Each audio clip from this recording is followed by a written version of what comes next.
नमस्कार, एक बार फिर स्वागत है आप सभी का आज के नए सेशन में। आज हम जिस कहानी के बारे में बात करेंगे, वो बहुत ही रेयर कहानी है और शायद ही आप लोगों ने कहीं सुनी हो। ये एक कहानी है, एक बहुत ही प्रसिद्ध कवि हैं महर्षि शरण गुप्त, उनकी एक पुस्तक है यशोधरा। यशोधरा नाम की एक पुस्तक है, तो उस पुस्तक में इस कहानी का ज़िक्र बहुत ही विस्तृत तरीके से किया गया है। मैं उसमें से एक छोटा-सा भाग आप लोगों को आज बता रहा हूँ। तो ये कहानी है बुद्ध के बारे में कि कैसे एक राजा का बेटा गौतम बुद्ध बना। तो बुद्ध बचपन से ही बहुत ही वैराग्य किस्म के व्यक्ति थे।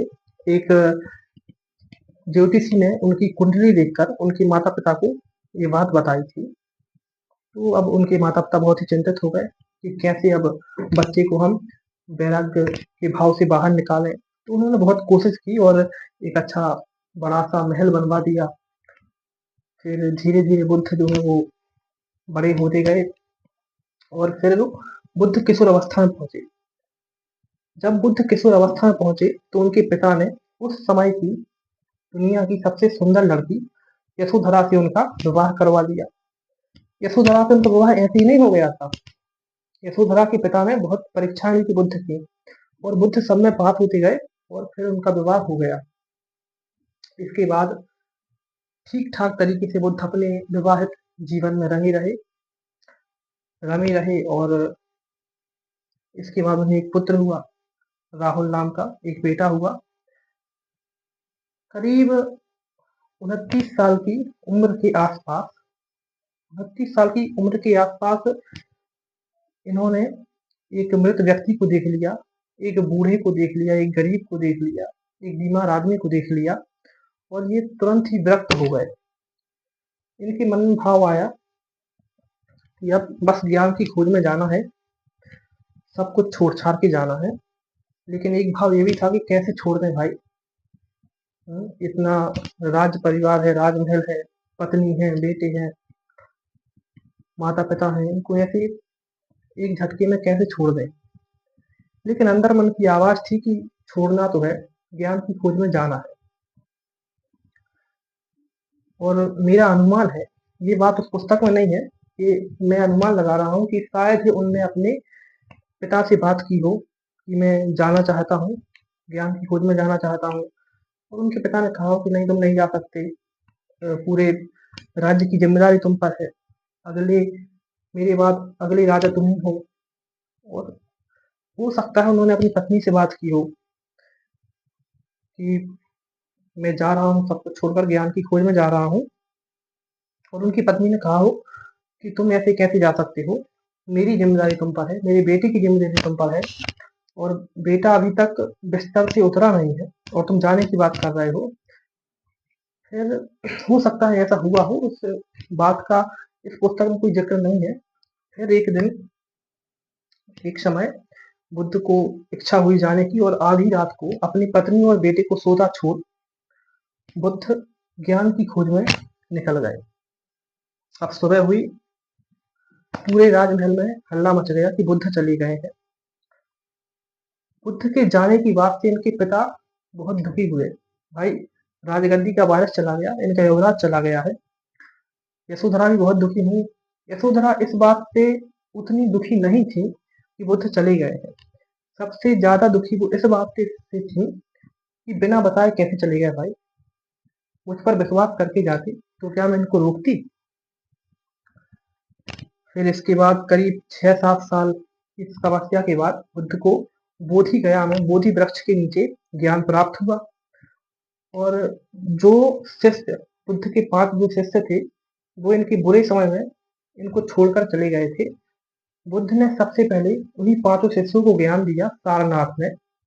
इसके बाद बुद्ध की ख्याति बढ़ने लगी, चर्चाएं होने लगी बुद्ध की और धीरे धीरे चर्चा बढ़ते बढ़ते उनके पिता के पास पहुंची और इनके पिता ने बहुत व्यक्तियों को, बहुत आदमियों को इनके पास भेजा, बुद्ध के पास, कि जाओ तुम बुद्ध को लेकर आओ, उनसे कहो कि मैंने उन्हें बुलाया है।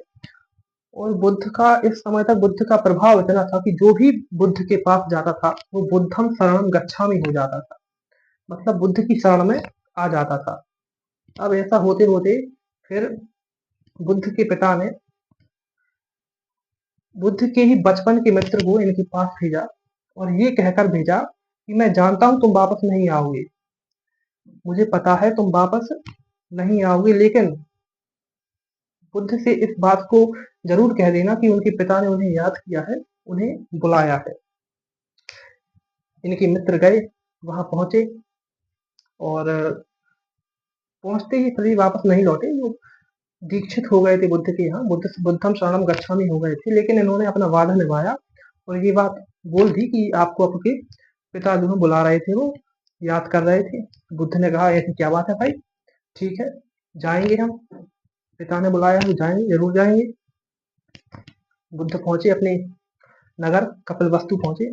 कपिलवस्तु ये जब सिद्धार्थ नगर में हम नेपाल बॉर्डर पर जाते हैं तब वहाँ कपिलवस्तु है जहाँ बुद्ध पैदा हुए थे। तो बुद्ध वहां पहुंचे और बुद्ध जाते ही अपने पिता के पास नहीं गए, ना ही राजमहल गए, वो जाकर राज्य की अपने धर्मशाला में रुक गए। अब भाई गांव में अफरा तफरी मच गई कि राजा का बेटा है, राजमहल में जाने की बजाय धर्मशाला में रुका। तो बुद्ध ने कहा मैं राजा का बेटा बाद में हूँ, पहले मैं बुद्ध हूँ। इसके बाद रात हुई, सब सोए।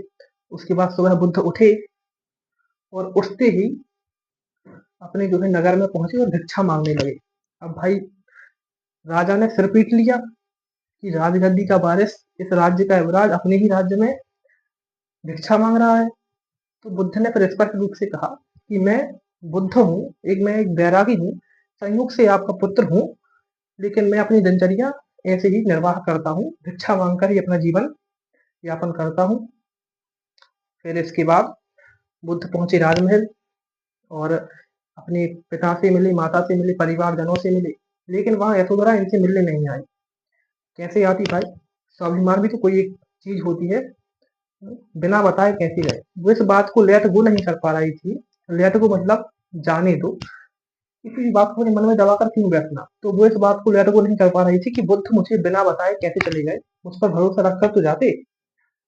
फिर इसके बाद बुद्ध ने पूछा कि यशोधरा कहाँ है। यशोधरा से मिलने अपने कक्ष में गए, कमरे में गए, वहां यशोधरा थी और उनका बेटा राहुल, अब करीब वो 6-7 साल का हो गया था, वहीं बैठे थे। अब आप में से बहुत से लोगों को लग रहा होगा कि इन्होंने कमरे में जाकर कहा होगा यशोधरा से कि सॉरी, मुझे माफ कर दो, मैं तुम्हें बिना बताए चला गया। बुद्ध है वो बुद्ध। पता नहीं उन्होंने जाकर क्या कहा। उन्होंने कहा भिक्षाम देही, अपनी ही पत्नी से भिक्षा मांगने लगे, कह रहे हैं भिक्षा दो मुझे। और यशोधरा भी कितनी महान महिला रही होगी कि उन्होंने अपने बेटे का हाथ बाप के हाथ में दे दिया।